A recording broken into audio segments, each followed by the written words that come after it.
Well, the government knows it's going on. I mean, the Solicitor General got up there, what was it, 1998, or was it 97, and said, yeah, the government brings in the drugs, and it's at the highest level. I mean, we're doing it right now. We're, number one, we need to end the drug war, because let me just boil this down, and then you can get Sally's take on it and see if he agrees. Let me just try to boil this down for you. This is how the scam works, okay?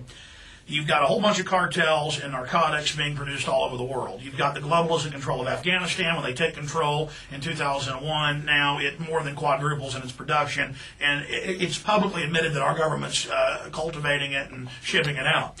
It's the same thing out of Southeast Asia and Vietnam. It's the same thing everywhere. It's these private families. It's like Skull and Bones was openly founded by the Russell Trust, which was the British East India branch in the U.S. for all legal laudanum or opium, which is then also used for heroin in America. It was actually these big drug families who went and lobbied to make these drugs illegal in the 20s and 30s because they were losing their monopoly. Other people were importing the drugs legally, so they went lobbied to make it illegal. They controlled the cops. They then would sick them on their competition, and then their legal laudanum goes from $1 a bottle to $100 a bottle, and that was $100 a bottle back in the 20s, folks. So by making their own product illegal and then controlling the black market, they jacked the price up just astronomically. Then cocaine starts getting more popular. Of course, it was in Coca-Cola back at that same time. Then Coke starts getting shipped in and getting popular, so they make it illegal to then go after their competition again.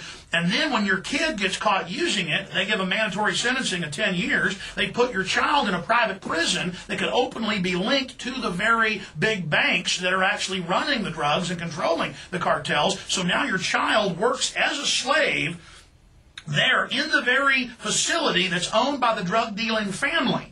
Okay, and then they also use the drug war to go after any of their competition that tries to ship it in without paying them their cut and being certified. So that's really how it works. If we end the drug war and decriminalize, and they've done this in areas of Europe, about half the population that's using drugs stops using it, the price falls through the floor, crime plummets. Listen, would you rather a heroin head have to break in 5 houses a day to feed their habit, or be able to go get it for free from the local government, and then not break in your home to steal everything you've got, and then oops, your 10-year-old's there when you're not, and so the heroin head, kills your daughter. Again, the drug war drives crime, and the national statistics are out. 12 years ago, we had a certain level of heroin and cocaine. 12 years later, it's tripled. The heroin has, the cocaine has doubled. We've gone from 1 million in the prison system to over 7 million in the system, and it's a success. The drug war is designed to take over the entire society, and I appreciate your call.